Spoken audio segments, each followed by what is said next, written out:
نحمده ونستعينه ونستغفره ونعوذ بالله من شرور أنفسنا ومن سيئات أعمالنا من يهدي الله هو المهتد ومن يضلل فلن تجد له وليا مرشدا اللهم صل وسلم وبارك على المبعوث رحمة للعالمين سيدنا وحبيبنا وقرة أعيننا سيدنا محمد النبي الأمي وعلى آله وأصحابه وأزواجه وذريته ومن اهتدى بهديه إلى يوم الدين.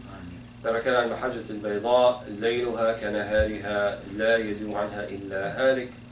ثم أوصيكم ونفسي المذنبة بتقوى الله كما أمر الله عز وجل في كتابه العزيز حيث يقول: يا أيها الناس اتقوا ربكم إن زلزلة الساعة شيء عظيم يوم ترونها تذهل كل مرضعة عما أرضعت وتضع كل ذات حمل حملها وترى الناس سكارى وما هم بسكارى ولكن عذاب الله شديد. All praise is due to Allah subhanahu wa ta'ala, the Lord and Sustainer of the universe. We beseech and implore Him to forgive our sins and transgressions and to offer His most beautiful and salient blessings and salutations upon His last and final Prophet, the one sent as a mercy to all, Muhammad sallallahu alaihi wasallam, and upon his kin, his companions, and all those who follow his guidance to the last day. He has left for us a clear, pristine path. Its day is as its night, and all those who are from it will find nothing but destruction. Walead. So, what I wanted to talk to you in this blessed day of Jumu'ah is about the use, or should we say misuse, of our anger. And Allah subhanahu wa ta'ala, as human beings, He has endowed us with certain faculties and traits. So these faculties include our ability to see, our ability to hear, to feel, to touch, and most important of all, our ability to perceive, our ability to understand. And perhaps you can summarize it in our ability to know. For we are the one creature that Allah subhanahu wa ta'ala, at least in the terrestrial realm, that is endowed with the ability to know. And Allah subhanahu wa ta'ala reminds us that the most important thing that we need to know is Him. فَاعْلَمْ أَنَّهُ لَا إِلَهَ إِلَّا اللَّهِ. Know that there is no God worthy of worship except Allah subhanahu wa ta'ala. But Allah subhanahu wa ta'ala also has endowed us with certain traits, certain instincts.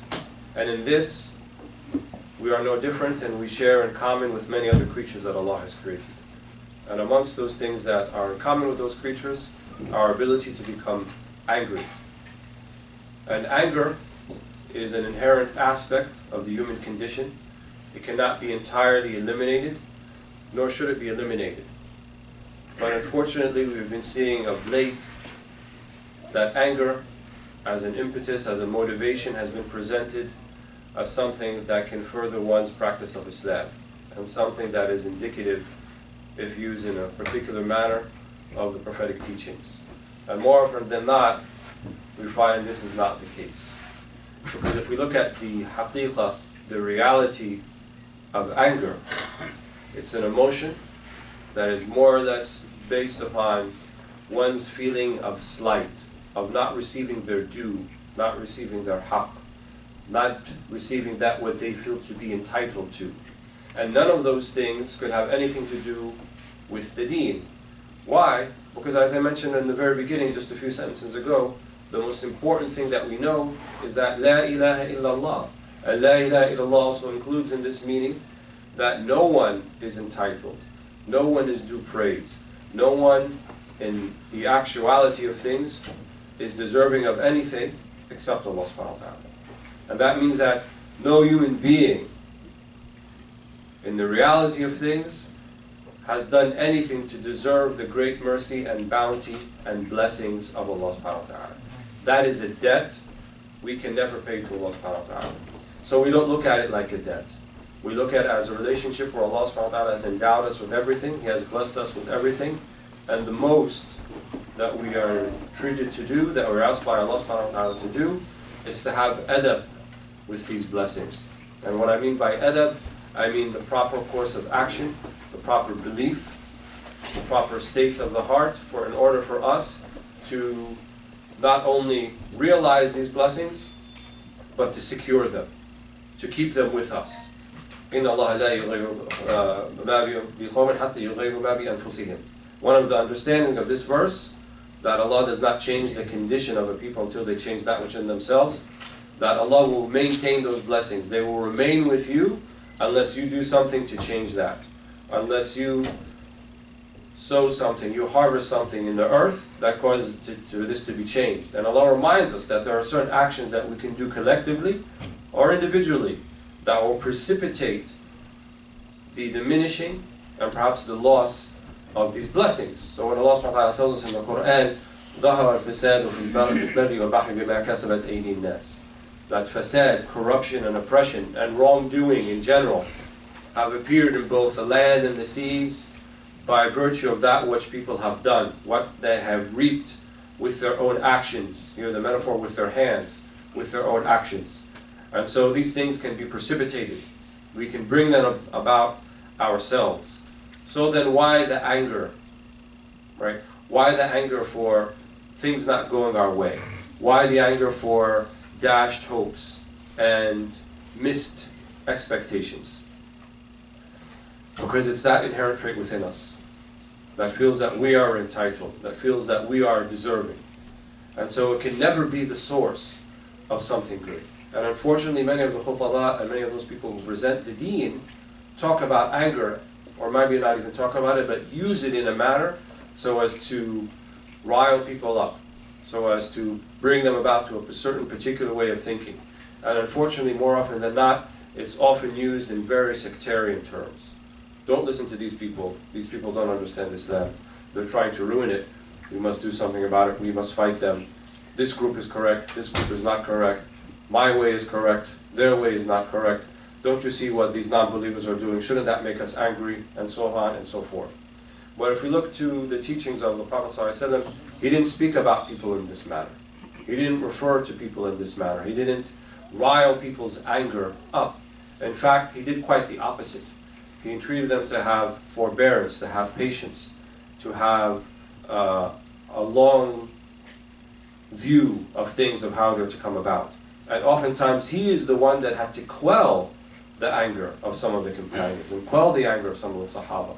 Many, many incidents, too many of them for us to recount. But if I mention just one, when the Prophet ﷺ and the Sahaba were on their way to the Umrah, after they had recently migrated to Medina, and they're going on their way towards Mecca, and they are greeted outside of Mecca by some of the chieftains of Quraysh, and they did not allow them to enter Mecca that year. And this is when the Sulh of al-Hudaibiya, the Treaty of Hudaibiya, was enacted on that particular occasion. And the treaty entailed that they would come the next year and do the Umrah and stay for 3 days only with no weapons, what is commonly referred to as Umrah al-Qada. But more important than this, many of the Sahaba felt indignified, felt that it was wrong for the Prophet ﷺ to seemingly capitulate, even to the degree that when they wrote out the treaty, that they wanted to erase Muhammad Rasulullah, between Muhammad the Messenger of Allah ﷺ and between the people of Quraysh. And when the Prophet ﷺ asked Sayyidina Ali to do it, he refused. He felt he couldn't do it. So the Prophet ﷺ, being unlettered, he asked Ali, where is it? And I'll do it myself. But one thing that we know about that particular incident, even despite the indignation of the Sahaba, despite that even Umar radiallahu anhu mentioned to the other companions, are we not upon truth and they are on falsehood? So why this particular way? Right? The anger inside of him was riled up. The Sulh of Hudaybiyah, that particular incident, which felt like capitulation, which felt like some to surrender, which felt like some compromise, how did Allah describe it? Not even the Prophet ﷺ. How did Allah subhanahu wa ta'ala describe it in the Quran? إِنَّا فَتَحْنَا لَكَ فَتْحًا مُبِينًا. Allah described it in the first ayah of Surah Al-Fath, فَتْحًا مُبِينًا. We have opened for you a great opening. So what seemed to be like compromise, what seemed to be like giving up, was in fact فَتْحًا مُبِينًا, was a great, clear opening. And more people, because that treaty only lasted 2.5 years, though it was written for 10. Because the allies and affiliates of Quraysh broke that treaty. And then it was only 2.5 years later that we had the other Fath, the conquest of Mecca. However, more people entered into the deen, entered into Islam in those 2.5 years than all the years combined before that. Than all the years combined before that. Keep in mind, when the Prophet ﷺ made hijrah to al-Medina from Mecca, out of 4,000 or 5,000 inhabitants of Mecca, less than 100 people migrated with him to al-Medina. And most of those people then later came into Islam, were in al-Medina. And then when the Treaty of Hudaibiya was enacted, many people from Mecca at that point also came to Islam, and also people from the surrounding area. So it was not by force, it was not by compulsion, it was not by any of those means, but in fact, it was by the way that the Prophet ﷺ was able to quell the anger of the Sahaba, and able to see a longer view of things. Nowadays we do the opposite. Nowadays we want an instant gratification, we want instant revenge. We want to enact revenge upon others. This is not the way of the Prophet ﷺ. He was not about intiqam, he was not about revenge, but he was about mahabbah. Right? Why was the Prophet ﷺ called the Habib of Allah subhanahu wa ta'ala, the beloved of Allah subhanahu wa ta'ala? In a little bit of difference from prophets before him, like Musa, who was Kalimullah, the one that Allah spoke to, or Jesus alayhi salam, Ruhullah, the Spirit of God. But the Prophet ﷺ was the Habib of Allah, because everything about his sunnah, everything about his sharia speaks mahabbah, speaks love. And in the second half of the khutbah, we will talk about what this mahabbah actually means, and how to go about to inculcate it in one's heart. Alhamdulillah Rabbil Alameen. تؤمن الله إن التائب من الذنب كمن لا ذنب له.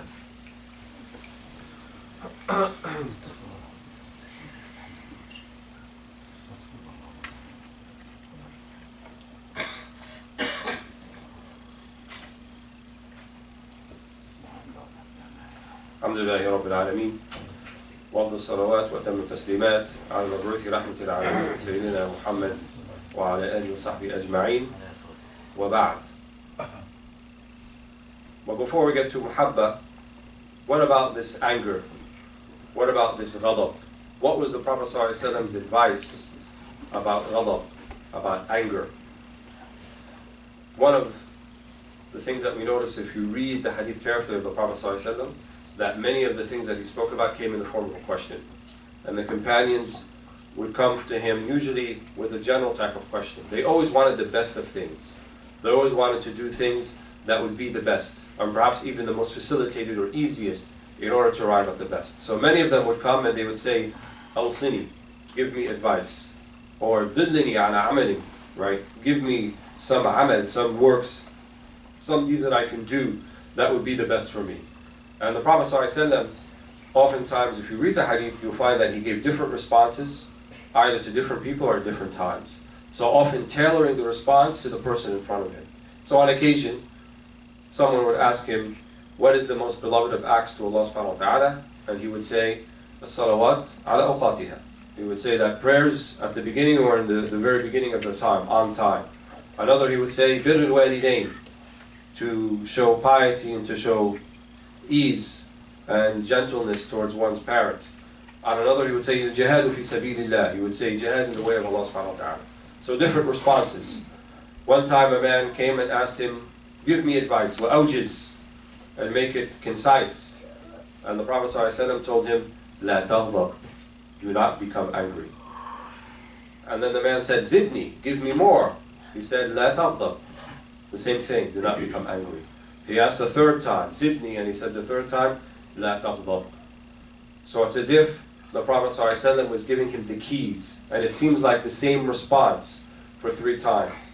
But anger actually, it's an opening to many, many different difficult paths that one will find themselves upon. And one can make the argument that the very first creature ever created to show anger was Iblis al-La'in. Right? When he was asked to prostrate before Adam alayhi salam, and what was his response? أَنَا خَيْرٌ مِّنْ, I am better than him. خَلَقْتَنِي مِنْ نَارٍ وَخَلَقْتَهُ مِنْ طِينٍ, I have been created from fire. He admits, he says, you Allah have created me. خَلَقْتَنِي. I'tiraf. He's acknowledging Allah created him. And he said, you created me from fire.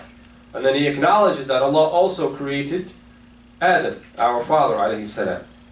وَخَلَقْتَهُ مِنْ طِينٍ. But nevertheless, he still says, أَنَا خَيْرٌ مِّنْ, I am better than him. What would drive what was one of the most worshippers, one of the best worshippers, who perhaps thousands of years You will never going to do as many salawat as Shaitan did before he became Shaitan.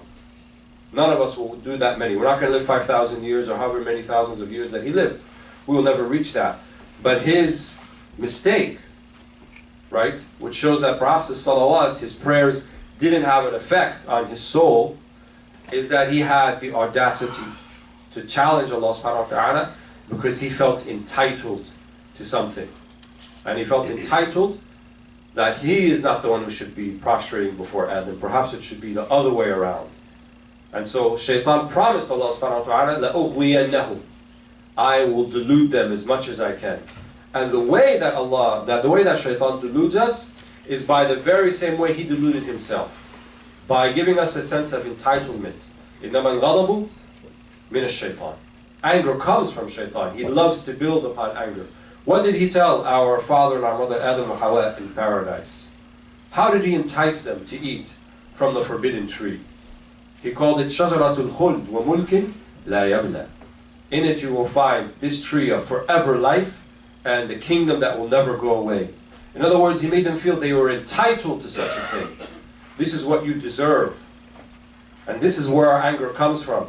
So when we feel slighted, when someone comes our way and he's not giving us what we deserve, he's not treating us in the way that we think we should be treated, he is not approaching us in the way that I think we should be approached, they are not respecting me in the way I feel I should be respected. And this is not only merely on an individual level. On an individual level, it might be easier to point out and easier to separate from true anger for the hurumat, for the prohibitions or the inviolable, sacred precincts of Allah to be violated. That's a different type of anger. But when we have anger even about our deen, it can be individualized and personalized. They're not respecting my prophet. They're not respecting my Islam. They're not respecting my mosque, my masjid, my Quran. If you personalize it and individualize it to this sense, then you will grow indignant and you will indeed grow angry. But is that anger something that should be blamed or something that should be commended in this regard? Because once you personalize it and once you feel that it's a sense of entitlement, then it no longer is anger for Allah subhanahu wa ta'ala. It's no longer أَن تَغْضَبْ لِلَّهِ إِنَّمَا تَغْضَبْ لِنَفْسِكَ. Now you're becoming angry on account of your own self because you have personalized and brought something of the deen. And this is one of the dangerous things that are happening now today in the way that the deen is being presented by many, is that it's becoming personalized and is being put in very individual and personal parameters so that people become indignant and become angry because they felt something of theirs has been violated, right? This deen of ours, it's not ours. It's for everybody. It's for every single living, breathing and non-breathing entity in the universe. That's what the deen is for. It's for every single person. Every single one of those people outside, whether they're sitting with us here in this masjid right now or they're outside, they are a member of the ummah of Muhammad sallallahu alaihi wasallam. Every single living soul that came after the Prophet Muhammad sallallahu alaihi wasallam is a member of the ummah of Muhammad. So when Allah says, "Tilka khayra ummatin ukhrijat lin-nas," this is the best ummah. He is speaking about everybody because he made it conditional. He didn't call Muslims a chosen people, right? We're not Sha'b Allah al-Mukhtar. We don't say that about ourselves. But it says, خَيْرُ أُمَّةٍ أُخْرِجَتْ لِلنَّاسِ تَأْمُرُونَ بِالْمَعْرُوفِ وَتَنْهَوْنَ عَنِ الْمُنكَرِ وَتُؤْمِنُونَ بِاللَّهِ. That's why you are. You do what Allah commands of you, right? You believe in Allah subhanahu wa ta'ala, تَأْمُرُونَ بِالْمَعْرُوفِ, you uphold that which is good, وَتَنْهَوْنَ عَنِ الْمُنكَرِ, right? And you try to relieve of that which is bad. If you do that, then you will be the best ummah. So if we see these attributes in any member of the ummah, including Ummat al-Da'wah, right? Ummat al-Da'wah, those who are still yet to be invited to Islam. Nahnu insha'Allah Ummat al-Istijaba. We are the ummah who has answered the call to Islam. However, the attributes, that which is noble, remains noble no matter who is the one doing it.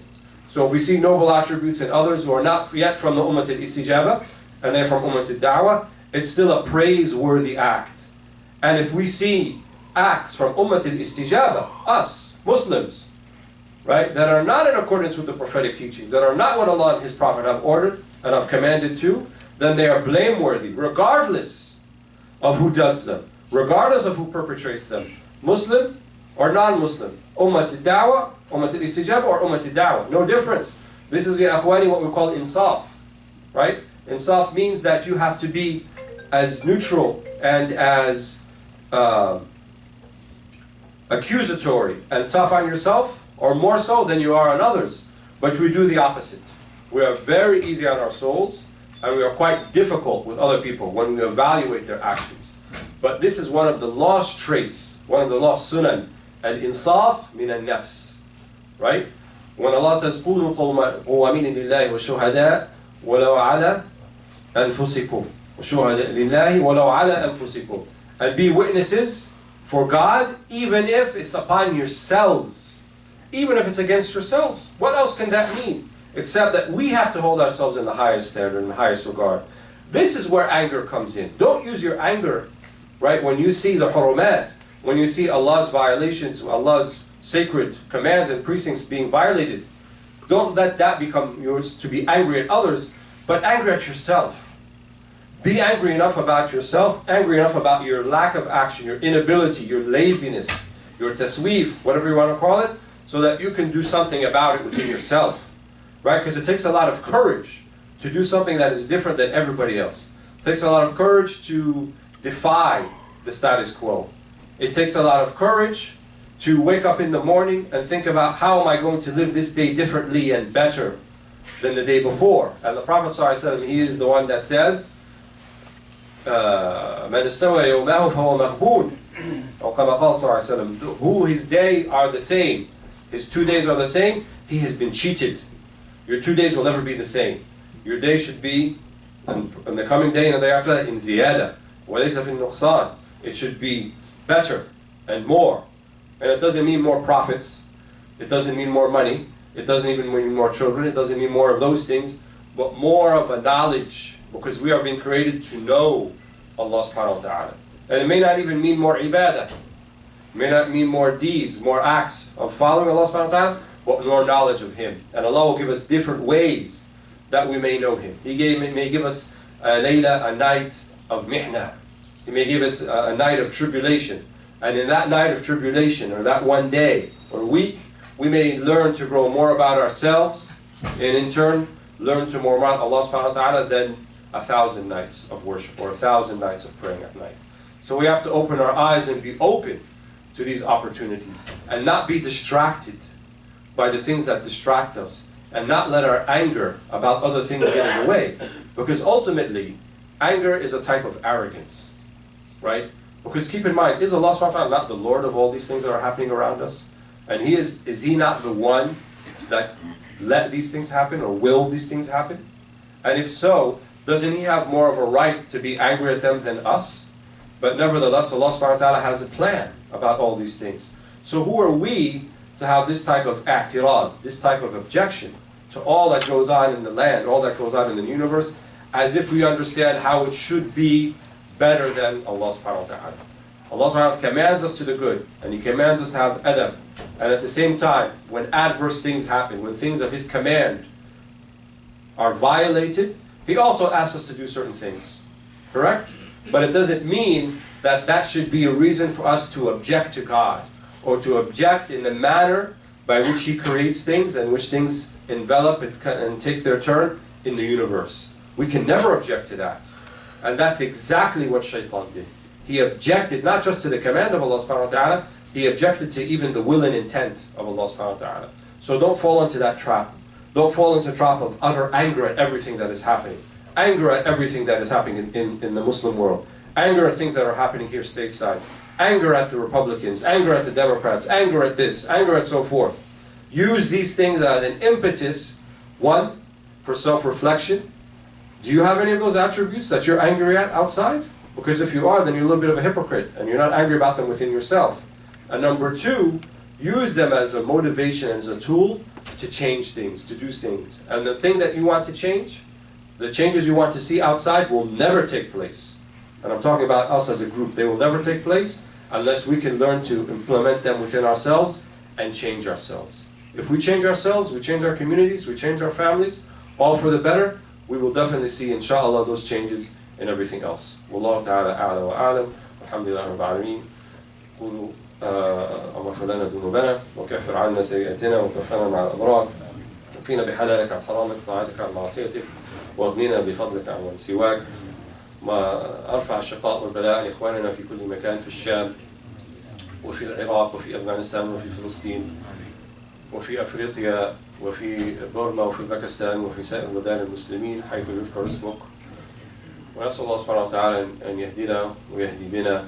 إن الله وملائكته يصلون على النبي يا أيها الذين آمنوا صلوا عليه وسلموا تسليما كثيرا. اللهم صل وسلم وبارك على سيدنا محمد وعلى آل سيدنا محمد كما صليت وباركت ورحمت على سيدنا إبراهيم وعلى آل سيدنا إبراهيم في العالمين إنك حميد مجيد، عدد خلقه ورضا نفسه وزنة عرشه ومداد كلماته. وأقم الصلاة.